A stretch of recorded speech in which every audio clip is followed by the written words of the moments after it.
बड़ी बड़ी बातें चुनाव के लिए हो रही हैं। किस्सा कुर्सी की फिल्म चलती रही।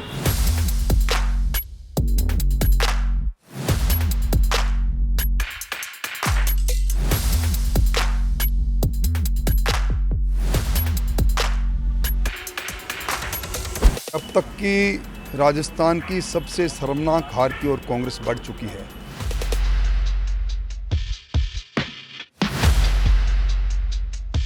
सरकार के मुखिया ने अपने उप मुखिया पर कभी निकम्मा कहा, कभी निर्लज कहा, कभी गद्दार कहा।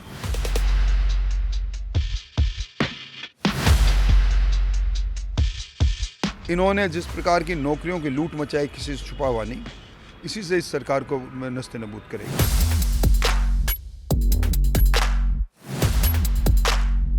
तो ये एक विभाजन की भी रिपोर्ट्स आती हैं, कहीं ना कहीं एक मतभेद की रिपोर्ट्स आती हैं भारतीय जनता पार्टी में। Bharatiya Janata Party cadre based party.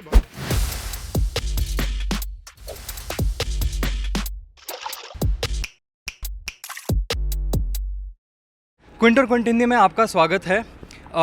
बड़ी बड़ी बातें चुनाव के लिए हो रही हैं। क्या लगता है भारतीय जनता पार्टी का परचम लहराएगा इस बार? जिस प्रकार का वातावरण बना हुआ है और जिस प्रकार का अंडर करंट को सरकार के खिलाफ मैं महसूस कर रहा हूं, मैं मेरे अनुभव से बता सकता हूं कि अब तक की राजस्थान की सबसे शर्मनाक हार की ओर कांग्रेस बढ़ चुकी है। अंतर्द्वंद में फंसी हुई सरकार रही पूरे 5 साल तक। कांग्रेस की ए और बी टीम ने एक दूसरे पर गोल करने का काम किया। किस्सा कुर्सी का पर्दा अब गिरेगा जब सरकार अस्त हो जाएगी। किस्सा कुर्सी की फिल्म चलती रही। गहलोत सरकार किन मुद्दों पर नाकामयाब रही है आपके हिसाब से? सबसे बड़ा मुद्दा कानून व्यवस्था का रहा, महिला दुष्कर्म का रहा, पेपर लीक का रहा, किसानों से जो वादे किए थे उनके कर्जे माफ़ करने की बात कही और किसानों की ज़मीन नीलाम हो गई। जिस प्रकार का भ्रष्टाचार का तांडव यहाँ मचा, भ्रष्टाचार की भट्टी में राजस्थान जला, ये तमाम बातें हैं। 200 लोगों ने मिनी मुख्यमंत्री बनकर राजस्थान को लूटा खसोटा। यही मुद्दे हैं जिससे आम आदमी त्रस्त रहा, पस्त रहा, इसीलिए इस सरकार को पस्त करेगा वो। पेपर लीक की आपने बात की है, बहुत बड़ा मुद्दा युवकों के लिए। जब हम छात्रों से बात कर रहे थे तो ये पता चला है। क्या लगता है आपको गहलोत सरकार ने इस मुद्दे को एड्रेस करने के लिए पर्याप्त काम किया है? कुछ नहीं किया। सरकार की सरपरस्ती में, सरकार में जिनको राज्य मंत्री का दर्जा दिया, गोपाल केसावत, जिन्हें आरपीएससी में नामजद करके उत्कृष्ट व्यक्ति मानते हुए भेजा, जब ये लोग पकड़े जाते हैं, रंगे हाथ पकड़े जाते हैं, और भूपेंद्र सारण वो व्यक्ति जो सोशल मीडिया हैंडल करता है मंत्रियों का, डाका और इस तरह के काम करने वाले लोग जो सरकार के नज़दीक के लोग हैं, जब कलाम इंस्टीट्यूशन का लक्ष्मणगढ़ का नाम आता है तो सुइयाँ सत्ता पक्ष के लोगों की तरफ घूम जाती है। इसलिए इन्होंने जिस प्रकार की नौकरियों की लूट मचाई, किसी से छुपा हुआ नहीं, यही इस सरकार के विरुद्ध में सबसे बड़ा हथियार जो नौजवान लिए खड़ा है मैदान में, इसी से इस सरकार को नस्ते नबूद करेगा। यही मुद्दा सचिन पायलट जी ने भी उठाया था। आरपीएससी के अपॉइंटमेंट्स का भी एक मुद्दा उन्होंने उठाया था। क्या यही मुद्दे भारतीय जनता पार्टी भी कांग्रेस सरकार के खिलाफ उठाने की कोशिश?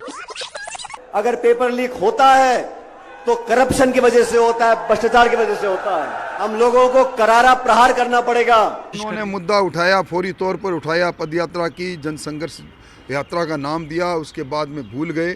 कहा तो ये था कि नौजवानों के जो छाले, पैरों के छाले हैं वो जाया नहीं होंगे, पर जो ही CWC में उनका नामजद हुआ वो भूल गए सारे, और उसी सरकार की गलबाइयाँ करने लग गए जिस सरकार की आरपीएससी को भंग करने की बात उन्होंने कही थी।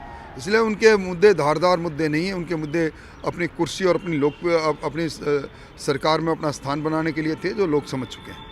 ये जो डिवीज़न है गहलोत पायलट का, जो एक वॉर चलता रहता है, क्या आपको लगता है कहीं ना कहीं ये वोटर्स के माइंड में प्ले आउट करेगा वोट करते वक्त? जब सरकार थी नहीं, सरकार के मुख्यमंत्री सिवाय अपनी कुर्सी के पाए ठीक करने में लगे रहे और सरकार को सरकार के लोगों ने घेरा। सरकार के मुखिया ने अपने उप मुखिया पर भ्रष्टाचार से लेकर राजद्रोह के मुकदमे कायम किए। कभी निकम्मा कहा, कभी निर्लज कहा, कभी गद्दार कहा।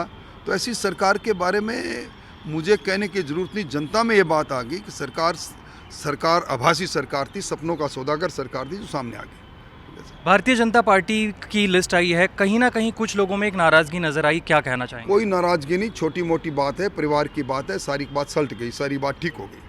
और ये एक विभाजन की भी रिपोर्ट्स आती हैं, कहीं ना कहीं एक मतभेद की रिपोर्ट्स आती हैं भारतीय जनता पार्टी में। Bharatiya Janata Party cadre based party है। भारतीय जनता पार्टी की ये संस्कृति नहीं, ना मतभेद की ना मनभेद की। आखिरी सवाल, मुख्यमंत्री का चेहरा अभी तक घोषित नहीं किया गया है, अगर आपको मौका दिया जाए तो क्या आप ये पार्टी कार्यकर्ता के हिसाब से लेंगे? नहीं, मैं बिल्कुल मुख्यमंत्री जी की रेस में कभी पहले भी नहीं था, आगे भी नहीं हूँ, और मैं अपने आप को इस रेस के योग्य भी नहीं पाता हूँ। हमारे यहाँ योग्यतम लोग बहुत हैं, और हमारे पास प्रधानमंत्री जी का चेहरा जो दुनिया में लोकप्रिय है, जब ऐसा चेहरा हो तो हमें छोटे चेहरों की जरूरत भी नहीं। बहुत बहुत शुक्रिया कुंटर क्विंट हिंदी से बात करने के लिए।